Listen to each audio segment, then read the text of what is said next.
buongiorno, buongiorno, buongiorno, buongiorno. Hogy mondjuk? Tök mindegy, az a lényeg, hogy üdvözöljük Önöket itt a Pótkerékben. Az elkövetkező napokban, hetekben pedig egy igazi mediterrán utazásra fogjuk Önöket csábítani, hiszen itt lesz velünk 3 ízig-vérig olasz. Bemutatjuk az új Fiat Grande Puntót, az új Bravót és az Alfa 147-est.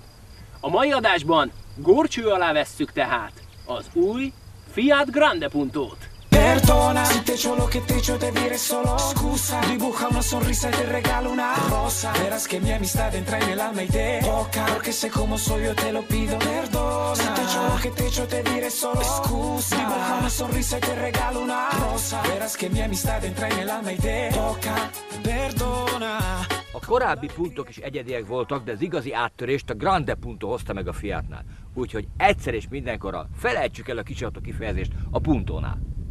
Így van, hiszen több mint 4 méteres a Grande Punto hossza. Egyébként az autó legjellegzetesebb pontja mindenképpen az orra. Amikor 2005-ben megjelent és megláttam, akkor azt mondtam rá, hogy olyan, mint egy mini Aston Martin. És nézzenek csak rá, ebben tényleg van valami, köszönhetően az autó orrkiképzésének, a speciális és egyedi lámpaformának, illetve annak a kis dolognak, amely a trendekkel egy picikét ellenkezik, legalábbis manapság. Ugye ma mi a divat, minél nagyobb legyen a légbeömlő, annál erőszakosabb az autó. Ennek ellenére a Grande Punto kecsesen, vékonyan ívelt légbeömlő nyílásokat kapott. Megmondom őszintén, szerintem ez az egyik nagyon-nagyon fontos eleme az autó orrának, nagyon jól áll neki. Összességében véve azt mondhatnánk, hogy nem sportosan erőszakos az új Grande Punto eleje, inkább azt mondhatnánk, hogy elegánsan visszafogott, de mégis dinamikus. A far sokat megőrzött a korábbi modellek jellegéből, olyan puntós lett.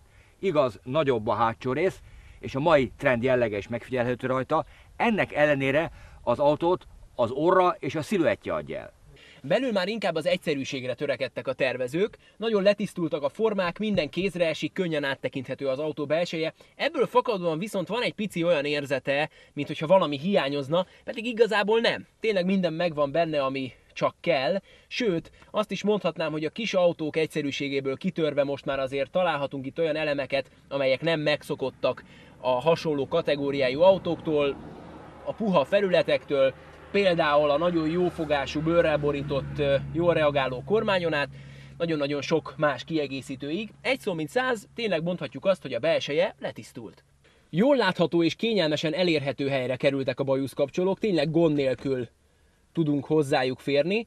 A sportos érzetet még jobban növelik a különleges mintázatú órák, a mélységben és magasságban állítható kormánykerék közepén pedig büszkén díszeleg ott az újra tervezett, ám klasszikus formákat rejtő Fiat embléma. Tanuljunk tovább olaszul. Grande, grandiosus. Annyit tesz, hogy nagy. A Punto nagyobb lett tehát, a mérete több mint 4 méter. Ez nem csak az elülők számára, de hátul is nagyobb helyet jelent. A csomagtartónak sincs mitől szégyenkeznie, hiszen alapban 275 literes. 4 benzinmotorral forgalmazzák a Grande Puntókat, alapban egy 1.2-es 65 lóerős, aztán jönnek az 1.4-esek, mégpedig egy 75 lóerős, utána egy 90 lóerős 16 szelepes következik, és a csúcsmodell egy turbo stage-et, ami 120 lóerőt képvisel. Összességében elmondható a benzines motorokról, hogy haraposak, tehát jól reagálnak a legkisebb gázadásra is.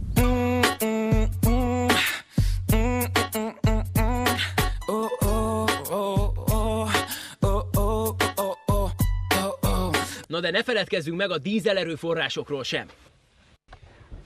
3 multijettel választhatjuk a Grande Puntót. A belépő motor egy 1.3-as, 75 lóerős motor, a középső egy szintén 1,3 literes, de már 90 lóerős erőforrás, a sportos életérzést pedig az 1,9 literes közös nyomócsöves dízel motortól kapjuk, amely már 130 lóerős, és amelyet már változó geometriájú turbóval, illetve intercoolerrel szerelnek. 5 fokozatú váltóval kapjuk a Grande Puntókat, kivéve az 1.3-as 90 lóerős és az 1.9-es dízelmotorokat, itt 6 fokozatú váltó jár hozzá.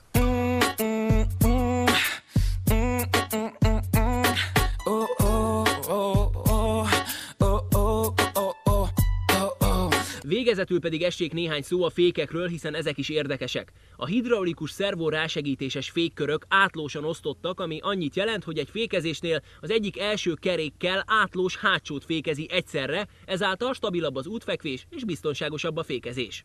perdona. Si te echo lo que te echo te diré solo scusa. Dibuja una sonrisa y te regalo una rosa. Verás que mi amistad entra en el alma y te toca. Porque sé cómo soy yo te lo pido, perdona. Si te echo lo que te echo te diré solo scusa. Dibuja una sonrisa y te regalo una rosa. Verás que mi amistad entra en el alma y te toca. Perdona, perdona. Scusa. Rosa. Bátran mondhatom, hogy ő volt a Fiat Grande Punto, ez pedig a pótkerék. A következő adásban megvizsgáljuk közelebbről szintén egy másik Fiat modellt, mégpedig az új Fiat Bravo-t.